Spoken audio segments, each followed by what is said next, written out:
Hoje é o segundo dia do projeto NASA Solar Week e hoje eu vou explicar um pouquinho para vocês como é que a gente consegue observar as propriedades do Sol. Se o Sol, embora seja a estrela mais próxima da Terra, ele ainda fica a 150 milhões de quilômetros da gente.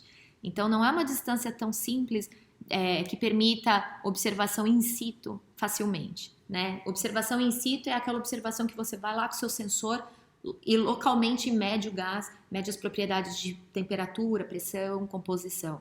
Então isso não é uma coisa simples de fazer a essa distância, né? Então como que a gente consegue entender os processos que estão acontecendo lá se a gente está aqui? Então, inicialmente, o que a gente pensa? Como que eu vou observar daqui da superfície da Terra, né? Então, a primeira coisa que você faria é colocar um filtro e olhar para o Sol.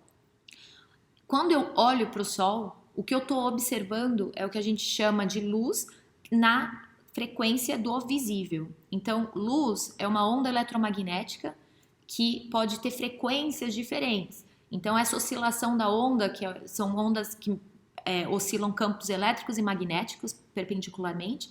Então, essa frequência ela pode ser detectável pelo seu sensor olho. E todas as ondas que a gente consegue detectar com os nossos olhos, a gente chama de visível, que estão na faixa do visível.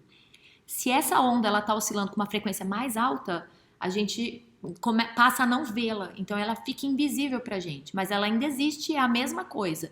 Quer saber uma onda, por exemplo, que a gente não consegue ver, mas que é a mesma coisa que a luz? As ondas raio-x, por exemplo, ondas de raios gama. Essas ondas elas não são visíveis para a gente, mas elas têm a mesma natureza e elas são formadas da mesma maneira. Ondas que têm a frequência mais baixa, por exemplo, ondas de rádio. Essas ondas de rádio, elas conseguem, assim como as ondas que estão na frequência do visível, as ondas rádio conseguem penetrar pela atmosfera da Terra e chegar até a superfície da Terra.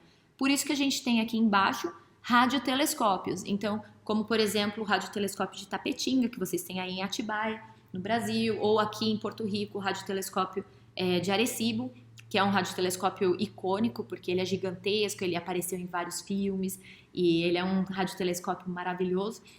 E você também pode utilizar vários radiotelescópios em conjunto, que a gente chama de interferômetro. Por exemplo, o ALMA, o radiotelescópio aí que fica em Atacama, no Chile, ou outros tem no Japão. Então, tem toda uma rede que a gente chama de redes de radiotelescópios que ficam no solo, aqui no chão, na superfície da Terra, e que permite observação não só da emissão rádio do Sol, mas também da emissão rádio de outros objetos e outras estrelas aí na nossa galáxia e fora da galáxia.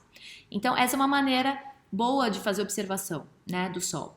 As ondas rádio, elas são emitidas na atmosfera solar e dependendo da frequência da onda, na verdade, você vai estar estudando uma camada diferente do Sol, porque essa onda vai ter sido gerada por um processo diferente e vai ser representativa de uma camada diferente da atmosfera do Sol. Por isso que é sempre legal combinar dados de diferentes frequências. Se você quiser estudar ondas de maiores frequências do que as ondas visíveis, por exemplo, a gente não vai conseguir observar daqui da superfície da Terra, felizmente, porque essas ondas de alta energia não chegam até a gente aqui. Se chegassem, a gente possivelmente não estaria aqui, porque não haveria condição para a vida aqui na superfície da Terra. Quem que está protegendo a gente dessas ondas de alta energia? A nossa atmosfera. Então, a atmosfera da Terra ela é um escudo para a gente, para essas altas energias.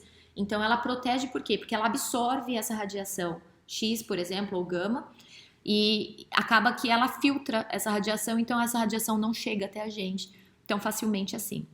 Por isso que, por exemplo, a camada de ozônio, que fica ali na estratosfera, né, acima da troposfera, acima das nuvens, essa camada de ozônio, se você destrói, você perde o seu filtro e acaba que as radiações ultravioletas elas chegam até a gente e promovem câncer e tudo isso que é nocivo à nossa existência. Se eu quero observar outras frequências de maiores energias, eu preciso colocar os nossos telescópios fora da atmosfera. E é por isso que a gente tem um monte de telescópio espacial que a gente mandou para fora da atmosfera para que consiga passar esse filtro e observar diretamente essas radiações que não chegam até a gente aqui embaixo. Uma missão que é muito legal, que é a missão Parker Solar Probe, que eu já falei num outro vídeo, e que essa missão, ela está fazendo órbitas bem próximas do Sol e chegando cada vez mais próximo do Sol.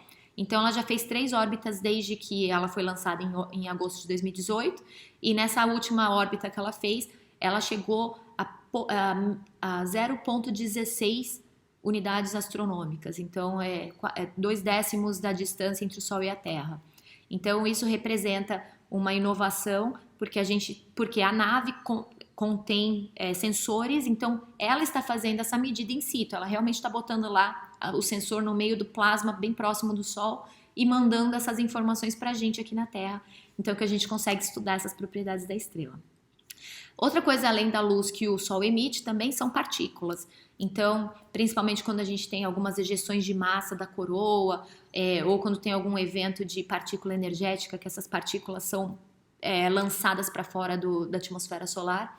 Então, a gente também consegue detectar essas partículas aqui na Terra e os seus subprodutos, né? Porque essas partículas, quando também interagem na atmosfera da Terra, ela produz outras partículas e subprodutos e outras partículas atômicas e subatômicas que a gente consegue detectar aqui na superfície. Ou coloca esses sensores de partículas também fora da atmosfera, porque aí você consegue medir um pouco mais da partícula primária que está fora. No caso das partículas, além de considerar a atmosfera da Terra como um escudo, porque realmente a atmosfera é um escudo, a gente tem um segundo escudo que é o campo magnético da Terra.